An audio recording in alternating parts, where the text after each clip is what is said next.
You've scanned the headlines, read the articles, and liked the posts. Now listen to the experts themselves in the Future of Work podcast, presented by allwork.space. Today, we welcome Drew Jones, anthropologist, consultant, speaker, and best-selling author. Drew is a leading expert in design thinking, innovation, co-working, and workplace strategy. Stay tuned as we delve into his insights and discuss his upcoming book, The Open Culture Handbook. Good morning, Drew, and welcome to the Future Work podcast. Say, can you start off today by telling us a little bit about how you as an anthropologist look at and study the workplace? Well, business anthropology or the anthropology of the workplace is a recently somewhat of a hot topic. But really, business anthropologists have been around since the 1940s, really. And what it is it looks at the world of business in all of its dimensions, both the workplace, internal culture, as well as consumer markets, consumer culture, and the strategic opportunities, really through the lens of culture, and which we're the science of culture, at least cultural anthropology is. And so we differentiate ourselves from conventional perspectives on business, which generally are grounded in either psychology, a variety of types of psychology, or in economics. And so we frame behavior both internally and in terms of consumer behavior through the frame of culture, where we assume that people are motivated by different things based on their cultural upbringing, their communities they live in. And as it relates to culture internally, this is what my most recent book is about, the Open Culture Handbook, where I'm trying to nail that down in a scientific manner because, and we can talk about this over the course of the discussion, but since the early 1980s, businesses have been enthralled with the culture concept, but unfortunately, it's not really grounded in science of what evolutionary scientists understand culture to be. So right now, I'm kind of on a mission to really make a bold statement about, from an evolutionary science perspective, what culture is and how it can be better managed in companies than it is currently, which we can talk about some of the statistics that indicate that, but that's really the background. It's interesting because when I think of culture, in business culture, as you know, we have offices all over the world and have been operating globally, for 30, 40 years almost. And we have to do things very differently in France than we do things in Germany, or we have to do things very differently in the Gulf states, the Gulf states, than we might do in the UK. So when you talk about culture, are you talking about a generic, ubiquitous issue that all people have in common?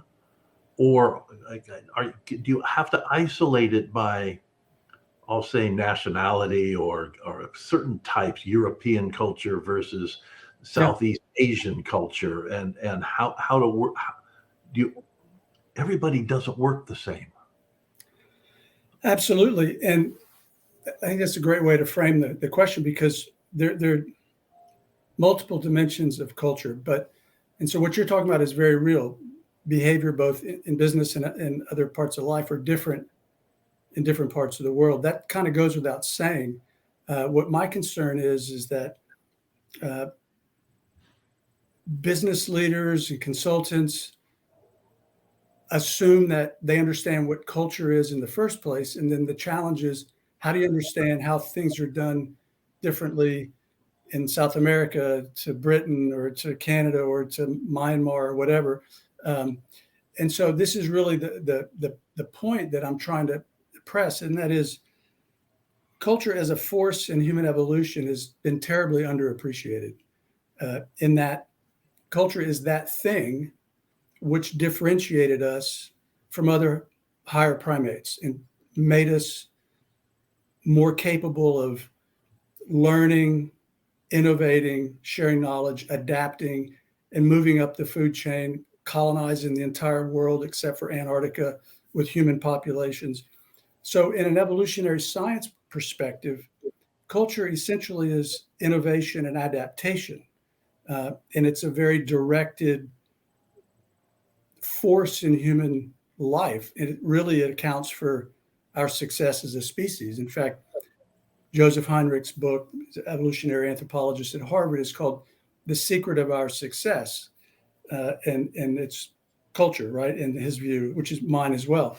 And if you take that understanding of culture as a force of evolution and apply it to businesses, it's very different than what we have today, which is often the values and beliefs that people share in an organization. Well, that's very interesting. And it's true that there are different norms and procedures and assumptions about behavior that exist differently in different organizations. But if we're going to talk about culture in any kind of serious way, there's more to the conversation, because again, from an evolutionary perspective, culture exists at two levels. One is we're wired for culture. Beginning in the cognitive revolution 150,000 years ago, we developed the capacity to mimic, observe, learn, store information, pass that information on within the generation and then across generations, thus the evolutionary advantage that each subsequent generation had. And so as employees of companies, we bring our cultural nature, our inherent cultural nature to work. And the standard approach, let me back up 2 ticks. The impetus behind writing this book was this puzzle, what I call the culture dilemma, which is, Peter Drucker said in the late 80s, culture eats strategy for breakfast. Everybody agreed with it. Yep. Research from Gartner suggests that large companies spend around $2,200 per year per employee on trying to get company culture right. For a big company, that's a lot of money. However, for over 60 years, since data has been collected, employee engagement has never really gotten above 30% across the country. 70+% of corporate change programs fail. And between 80 and 90% of mergers and acquisitions fail, largely because of what's called poor cultural integration. So I think what us evolutionary anthropologists would say is that we've been trying to put a square peg into a round hole for generations, and that we're just mismanaging humans' cultural nature. And so the challenge is, what is it that stimulates culture organically, right? Between people in a group. And there are certain observable things that you see in companies that do this well. But really it centers around overcoming several myths that are propagated in society at large, but in business particularly. One is that humans are inherently selfish and individualistic, which does not bear out cross-culturally at all. We're a communitarian species that behavior is regulated through culture. One is that humans basically can't be, we're fallen, bad, and need to be managed, right? This is the assumption that we need to observe and micromanage people.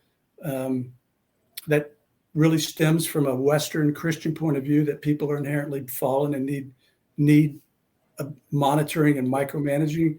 And the other is that people are inherently rational, and that's not the case. We have capacity for rational thinking, but we're primarily emotional, and this is how we survive in the world and react to threats and develop attachments and everything else. And the other, I guess the fourth really myth that really needs to be challenged is this notion that only a few people are bright enough and creative enough to be innovative. And so when I look at all of that and I look for companies that have super high levels of engagement, employee engagement, and high levels of innovation, they all tend to do similar things. They have a compelling story, which it connects with people's emotion and a sense of purpose. They allow employees a long leash in terms of experimenting, trying new things, and innovating, which allows people to act on their full cultural nature. Because, at heart, culture is about adapting and learning and sharing information. And then the third is a sense of community that a company either has or doesn't.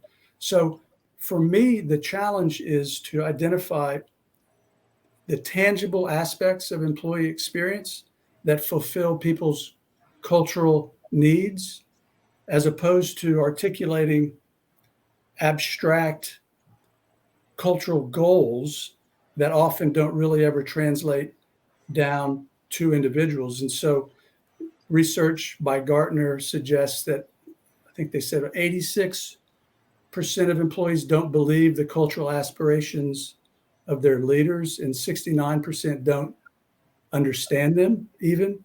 And so stop there, Ken, for a second, because what's the reasoning for that? What causes that gap overall? And I'll use remote work as an illustration, something that's very prevalent today that wasn't prevalent 5-6 years ago, at least on the same scale. And then I'll use any number of executives, choose big name here, doesn't really matter, that says, well, everybody's got to come back to the office because that's the way we work and that's our culture. Or I'm afraid they'll lose their culture if they don't come back to the office. My view would be, you don't have much culture to begin with if you're afraid of that. It's how do you take those gaps and create conduits or bridges so that they don't really exist? There has to be a simple way of, like you said, here's 5 myths. Well, there has to be 3 rules, speak of, so that you can have that strength in your culture. Yeah. And what's the purpose of the culture to begin with? Is it to dominate your competition? Is it to be a leader? What is the purpose of corporate culture to begin with? Well, for my fellow cultural anthropologists, the idea that a company possesses and has a culture separate from culture, writ large, is a bit of a stretch, right? I mean, it's one reason you find very few cultural anthropologists practicing as culture consultants, because many of them just don't believe that such a thing even exists. We're cultural beings. We're influenced by all the things around us outside of work. We bring that to work. And to a certain extent, I agree with that. But I'll get back to your point in a minute about some tangible things, some things that, not rules, but things that companies can do to activate it. That's really the point, which I haven't gotten to yet. But the challenge is with the standard approach to changing culture is that they all follow the same sequence. They start with a culture survey, a large survey that when you finish, your culture is placed on some kind of schema, whether it's blue or red or green, and you're a blank culture, you're a performance culture, you're an innovation culture, you're a culture of integrity, or one of these notions. But can't you be all of those? Of course, that's the point. But the typical culture change process starts with placing you somewhere and benchmarking you against all these other companies as one type, or having a certain orientation to your culture, however the language of the survey puts it. But then the CEO, the leadership team says, well, we want to be this kind of culture that's different than the one we have. So we're going to close the gap. So these are the behaviors that our employees need to embrace in order for us to become this new culture. So it's the classic consulting gap closing analysis, but the onus falls on employees to change their behavior. And statistics show that that rarely works. Those processes go on for 4 or 5 months. People resist it. Management gets frustrated. They abandon it. And it's like, well, what culture program? That was last quarter, right? And then on and on and on. And the futility just continues. What companies can do, to your question earlier, is create material conditions where culture can develop and grow organically, because this is what humans do. You put people together in groups and they bind themselves through culture. So you can't engineer it the way businesses seem to want to do, but you can create conditions for it to thrive. And so that's the subtitle of the book is, 5 questions to drive engagement, innovation. And that's really what I'm talking about. One is having a very clearly defined strategy that's communicated ideally in some form of storytelling manner that has a compelling purpose that gives people a sense of connection to the cause. That's one. 2 is what people are working on.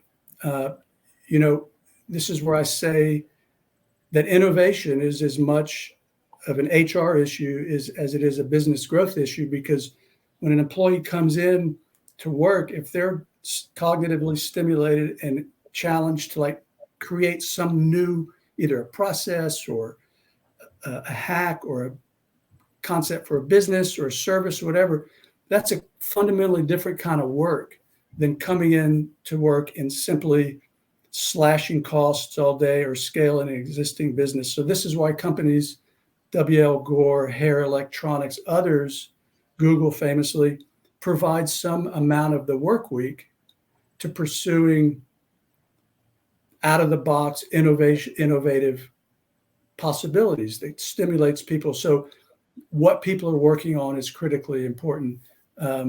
How they work on it, this is the classic case of how much management is enough. And this gets to the whole issue of trust and remote and hybrid work. But companies that are consistently innovative and have high levels of engagement also allow teams to largely self-organize. Schedules, internal team agreements, how they hold each other accountable. A company like Automatic, for example, the company behind WordPress. Mm-hmm. Employees basically hire and fire new staff. A new candidate comes in and does an audition for a couple of months, and then the team votes up or down. At Simco, people set each other's salaries through this radical transparency and team accountability. So, and Morningstar Tomatoes, the largest processor of tomatoes in the world, has no job titles. Organizations completely self-organizing. So that how people work. So that's one. The fourth is leadership, right? Does leadership trust its people and really cascade, a growth mindset and tolerate risk? And so right now, the turnaround at Microsoft can largely be attributed to Satya Nadella's enthusiastic embrace of a growth mindset and tolerating risks. And he says, the 2 things that drive us are continuous learning and the willingness to experiment. And the cultural turnaround at Microsoft has led to this ginormous financial turnaround. Now it's the 3rd largest company in the world by market cap. And the 5th element is where people work.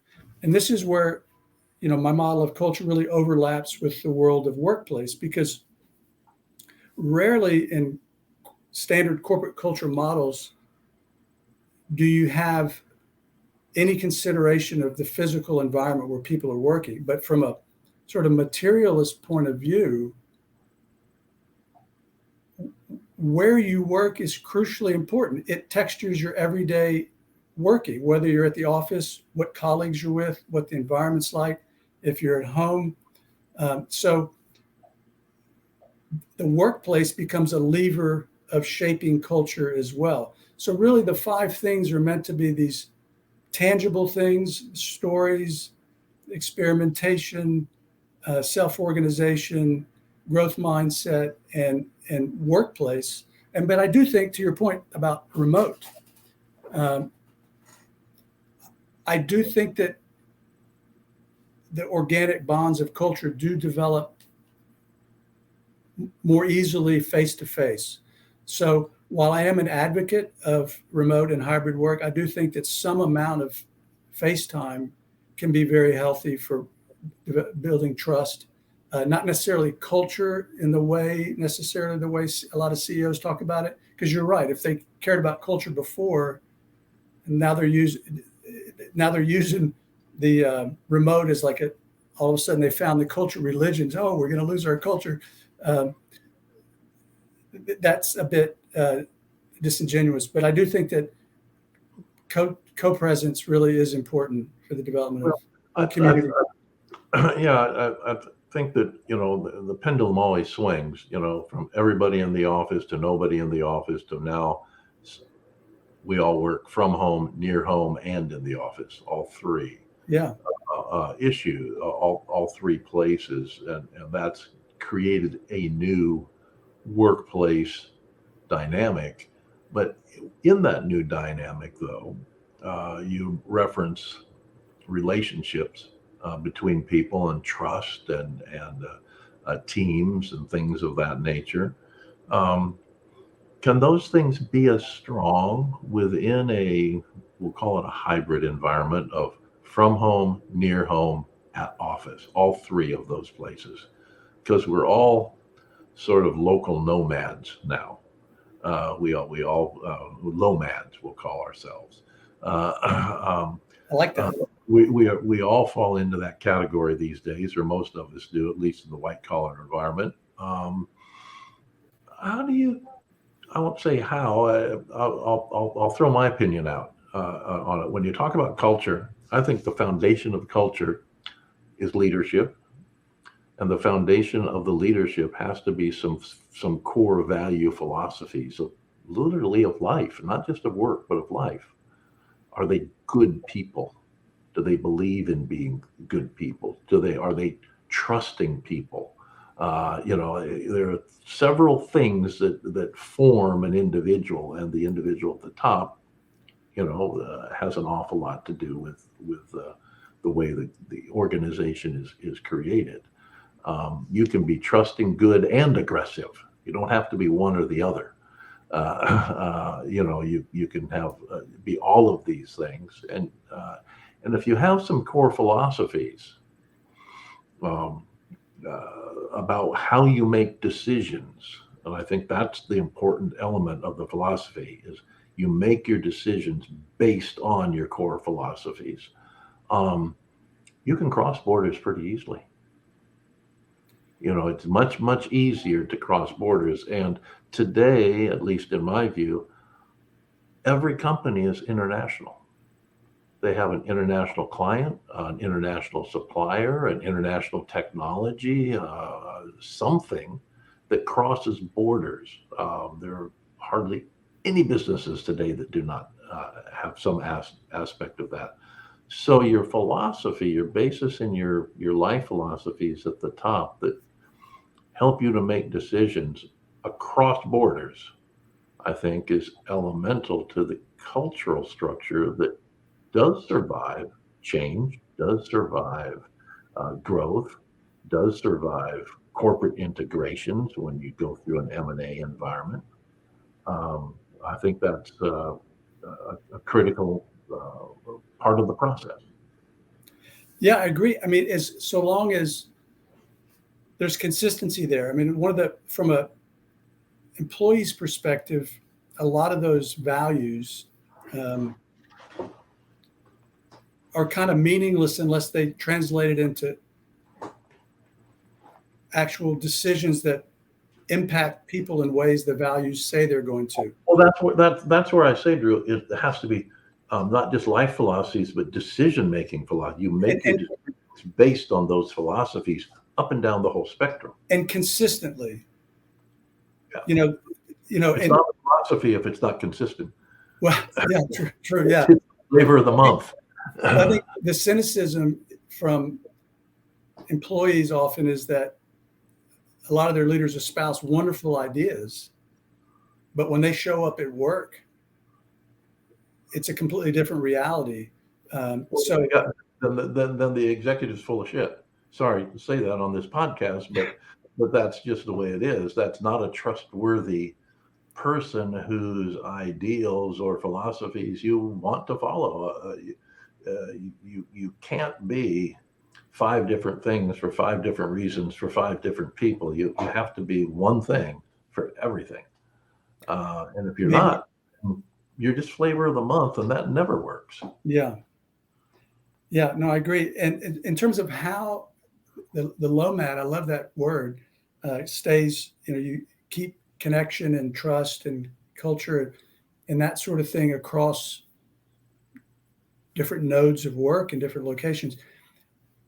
One of the things that for me, really, this, as I've worked through the book and I'm starting to do some speaking on it and really thinking about the gist of the whole message, it really comes down to learning and sharing knowledge and creating an environment where not training and development kind of knowledge where you sign up for a certification and you do it and then you get the credential. I'm talking about everyday stuff. And so there's a great application that WordPress created called P2, and it's now publicly available. Enterprises can use it as a software as a service solution.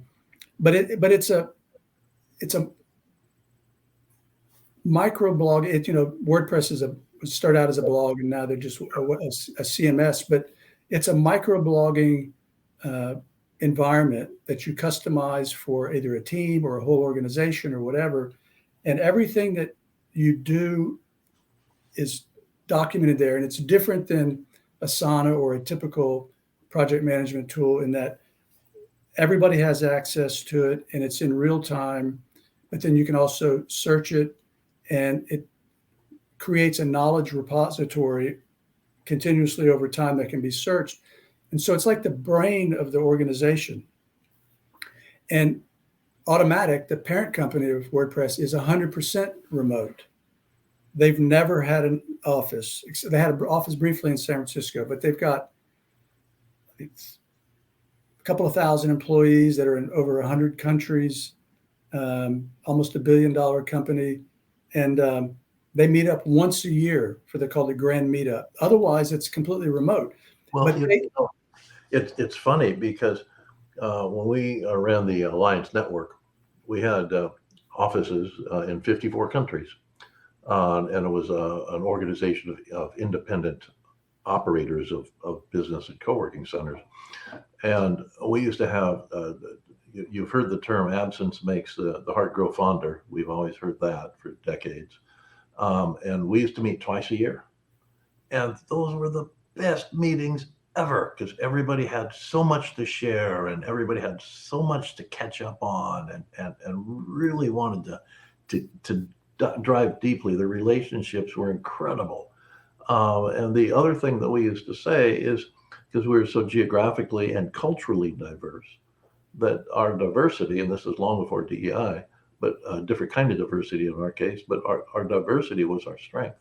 The fact that we could bring knowledge from different cultures all together, Mm-hmm. to create a single philosophy or a single decision-making or business solution for our customer base was incredible strength because we would learn things. Gosh, they're doing things totally different here than we would do it somewhere else. And our only challenge was making sure that when we translated across the border, that we got it right. Yeah. And that is a challenge, overall, so that everybody could use the benefit of what somebody had uniquely come up with. And it was just fabulous. Exactly. And, Google now has internally, I think called G2G, Googler to Googler, similar to this P2 at Automatic, where If I say Googler to Googler, I'm going to start drooling. It's a strange thing to say. But anyway, the point is with the maturing of technologies, going back to your situation previously, some sort of shared learning environment can really accelerate that. So when you do get together in person, you're really on the same page, and you can, instead of catching up, you can go forward and brainstorm stuff because everybody's up to date on everything. So for me, in terms of people want to measure culture, strength of culture, I don't necessarily use that language. I mean, for me, culture is really a question of, in terms of KPIs, right? It's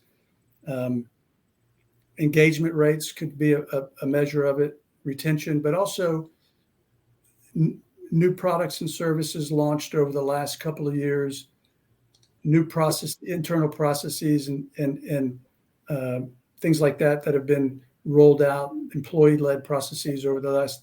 So really it comes down to learning. And this is why I think, even though I don't advocate necessarily 100% remote work, I think Automatic, the parent of WordPress, as well as GitLab, are really exemplary in that they both maintain really strong cultural dynamics and enable culture to grow organically in a fully remote environment. So they show that it's absolutely possible. It's just, I think, harder, and it takes a lot of intention and a lot of work and tools and all the rest. So it is doable in the hybrid environment, but especially the hybrid environment, because people are still together frequently, if not every day. We're kind of running a little long on time here, but look at the future of work. Look put your crystal ball on, your anthropological crystal ball, a little bit. We've had massive cultural shifts globally during the last 2 decades, driven by geopolitics, driven by competitive economies on a national basis, driven by pandemic on a global basis, and now new ways that we're looking at things. Make one big forecast for the future of work, of how these changes are going to impact the way that people work in the future. And don't go too far, just the next 10 or 20 years. No, just 5 years out, because there's an acceleration factor here. I would have said 10 or 15 years out a couple of years ago, but that'll all happen in 5 years now. AI is going to impact that. What's the cultural impact of AI? Does AI itself have and create its own unique internal culture that then has to be shared with non-AI, with non-artificial intelligent beings? Is there going to be a share of the cultures there? I mean, this is crazy.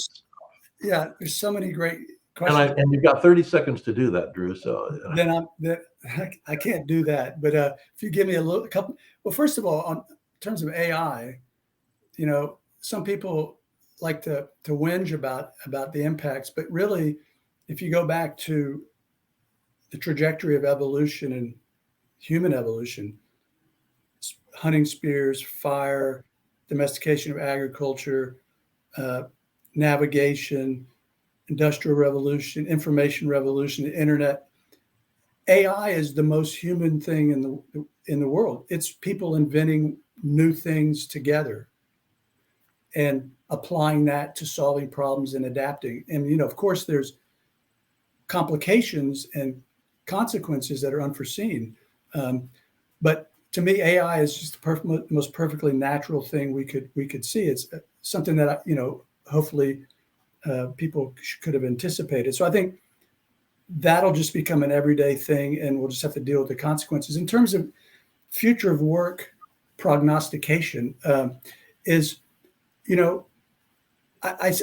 do see companies. There's a good example is Fujitsu. They've really embraced post-pandemic working, both in terms of digital first, people can work at home, and they created satellite offices closer to where people live if they want to go to work in a physical place.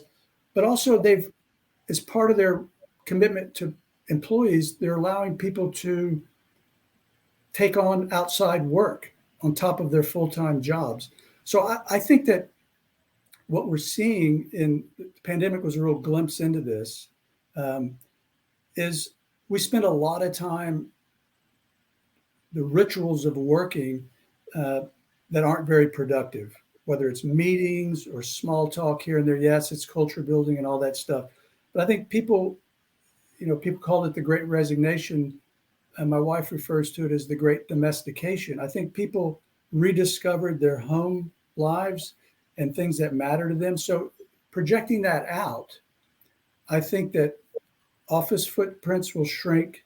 People will work significantly at home, and that over time, and the missing piece here is portable health insurance. But I think over time, jobs themselves won't be so singular, where I work for this company and this company only. I think people will be forced to adapt in terms of having multiple things that they're doing.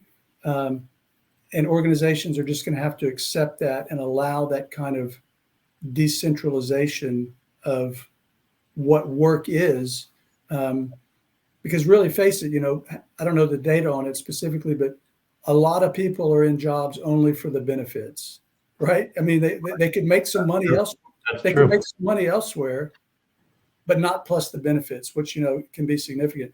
So I think AI and activity-based working and a number of things will significantly impact what we think of as a company, how much overhead, how much real estate, how much sort of core fixed assets they have. And then also what a job is will be, I think, more portfolio oriented than it is today. So yeah, I don't know if that answers any questions, but absolutely. I think long term, I think AI honestly will be a tool for accelerating cultures in organizations. That is, if you can sort of manage the inputs in some kind of structured way, the way open source software does, with gatekeepers and an eye for disinformation and some of these things. But yeah, I guess that's probably the extent of my future of work predictions there. Well, it's certainly a challenge because we're going through so many changes, but that gives us the opportunity to really create the future of work that we're looking for and that we want. If we're bold enough to do so, and someone or all of us will be, because change is inevitable. It's constant. So a culture of change, a culture of adaptation, a little bit, or as my wife would say, if I didn't have my yogurt every morning, I wouldn't have any culture. But we have to look at those things seriously as we go forward.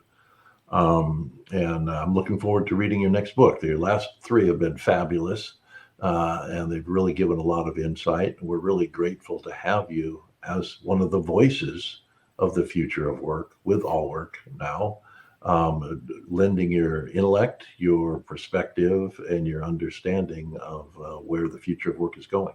So thank you, Drew, for your time today. Well, thank you so much for the conversation, Frank. I really, really appreciate it. Take care. Take care. If it's impacting the future of work, it's in the Future of Work podcast by allwork.space.